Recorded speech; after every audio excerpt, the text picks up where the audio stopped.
remercie d'abord l'honorable Fungula qui est revenu sur le lieu pour faire le constat par rapport à la réponse qui avait été donnée lors de l'interpellation du gouvernement.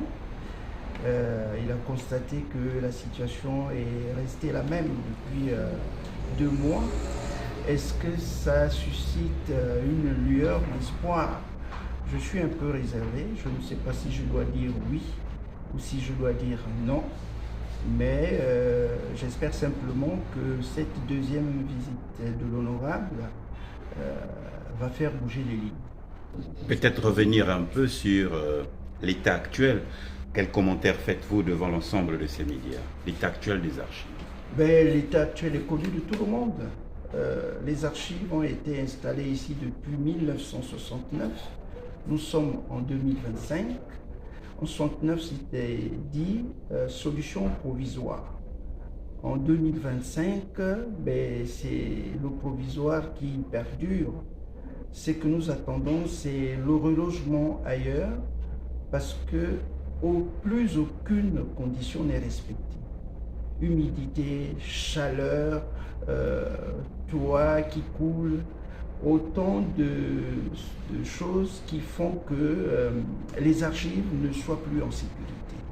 Si nous voulons sauvegarder le patrimoine, il faut absolument enlever ce qui est encore possible d'enlever et de le mettre en sécurité quelque part, surtout pour permettre aux équipes de travailler.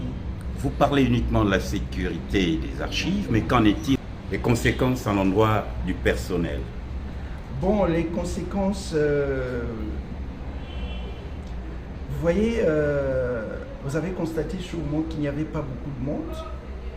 Le personnel est découragé. Les conditions du travail sont très très dures. Vous ne pouvez pas passer une journée entre des documents, c'est du papier, c'est chimique, vous respirez forcément le résultat de la détérioration du papier et personne n'a envie d'exposer davantage, s'exposer davantage alors qu'on sait que derrière il n'y aura pas de moyens d'accompagnement lorsque les maladies professionnelles vont survenir. Pour le papier, les maladies professionnelles sont le cancer du poumon, le cancer du foie, le cancer de la gorge, le cancer de la peau, des choses qu'on ne détecte pas si facilement. Le personnel ne subit pas des examens chaque fin d'année, alors que ça devait être la norme. Vérifier si au quotidien on n'a pas inhalé des choses qui peuvent porter atteinte à votre intégrité physique. Le personnel ne vient pas parce que, on vient pour travailler. Lorsqu'on manque de tout, venir tous les matins, s'asseoir dans la cour, attendre 15h30 pour repartir et revenir le lendemain matin, je comprends que ce personnel ne vient pas et je ne blâme pas le personnel. C'est simplement que les conditions ne sont pas réunies ou ne sont plus réunies. Monsieur le secrétaire général, vous avez parlé de Kanko. Là, vous avez trouvé des archives. Alors qu'il est dit qu'après une certaine période, chaque administration devrait venir procéder au dépôt légal. Est-ce que cette pratique est-elle vraiment appliquée? Bon, là, vous évoquez 2 choses différentes. Le dépôt légal concerne la Bibliothèque nationale. C'est un mécanisme qui permet à la Bibliothèque nationale de disposer des œuvres produites par des Gabonais. C'est ça le dépôt légal. Il y a 2 décrets, un premier qui institue, un deuxième qui modifie le dépôt légal. On devrait avoir un troisième parce que, en plus du papier, nous avons maintenant un support numérique. Donc, un dépôt légal qui concerne le numérique. Quant aux archives, la loi qui organise les archives en République gabonaise, c'est-à-dire le 009/2006, fait obligation à toute l'administration pas de déposer, mais de verser. Il faut aussi faire la différence entre verser et déposer.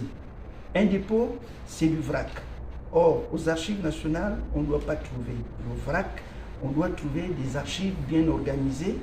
Et lorsqu'on vient verser, on remplit un bordereau de versement qui nous permet de faire l'inventaire et de connaître le contenu des archives qui ont été versées. Mais cette disposition n'est pas respectée par l'administration. Ça fait plus de 30 ans que certaines administrations ne versent pas, alors que c'est tous les 10 ans qu'il faut verser. Tous les 10 ans, l'administration doit verser ce qu'ils ont produit ou ce qu'ils ont reçu aux archives nationales pour que ça constitue le patrimoine national. Mais les administrations ne le font pas, ou les administrations feignent d'ignorer cette disposition. J'ai été quelque part pour une inspection, et puis je citerai l'Assemblée nationale. Hier à l'Assemblée nationale, on m'a dit « Ah, mais il faudra nous fournir le texte qui nous fait obligation. » Mais le texte existe. En plus, le texte, bon, il n'est pas pris par le directeur général des archives nationales, de la Bibliothèque nationale et de la documentation gabonaise. C'est un texte qui concerne toutes les administrations. Là, nous essayons de mettre une révolution documentaire aussi bien dans les ministères que dans les institutions de la République. Il y a une loi qui fait obligation. Il serait peut-être temps qu'on la respecte aujourd'hui. Peut-être dernière question, au moment où vous vous séparez avec l'honorable, qu'avez-vous dit à l'honorable? Ben, j'ai dit à l'honorable de revenir un peu plus souvent. Nous échangeons au quotidien, nous partageons cette envie de voir les archives se moderniser. Je demandais à l'honorable d'être mon interprète auprès des plus hautes autorités pour que nous sauvions le patrimoine national. Il ne serait pas intéressant de vivre une deuxième histoire Mbagnier. Nous devons être prêts et avec ce monde interconnecté, la gestion rigoureuse des archives est un gage de bonne gouvernance.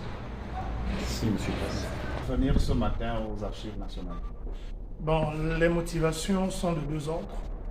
Le premier ordre, pour ceux qui me suivent depuis, je suis un passionné d'archives, parce que je les consulte beaucoup. Connaître pas seulement l'histoire de mon pays, mais m'informer de façon à avoir une culture générale qui soit, on va dire, la plus appréciable possible. Et c'est dans ce sens que intervient le deuxième ordre, celui donc de la mémoire de notre pays. Voyez-vous, on ne peut pas bâtir une 5e République telle qu'on la souhaite en crachant sur la mémoire du pays. C'est de ce dont il est question. Parce que ici, nous sommes au cœur de la République. Toute République se bâtit à travers des textes, à travers de la documentation. Et on ne peut pas comprendre que nous n'avons pas encore intégré au plus haut sommet de l'État l'importance des archives. La situation de Mbagnier, je pensais qu'elle avait suffisamment attiré notre attention. Quand le Gabon s'est retrouvé dans l'incapacité de produire l'original d'un document, je me suis dit qu'on avait tiré les enseignements qui en découlaient. Mais non. Non, parce que simplement, malgré les efforts visant à présenter la situation de ce bâtiment, malgré les interpellations solennelles publiques des membres du gouvernement, malgré les engagements pris par ces derniers, nous constatons malheureusement que la situation n'a pas évolué.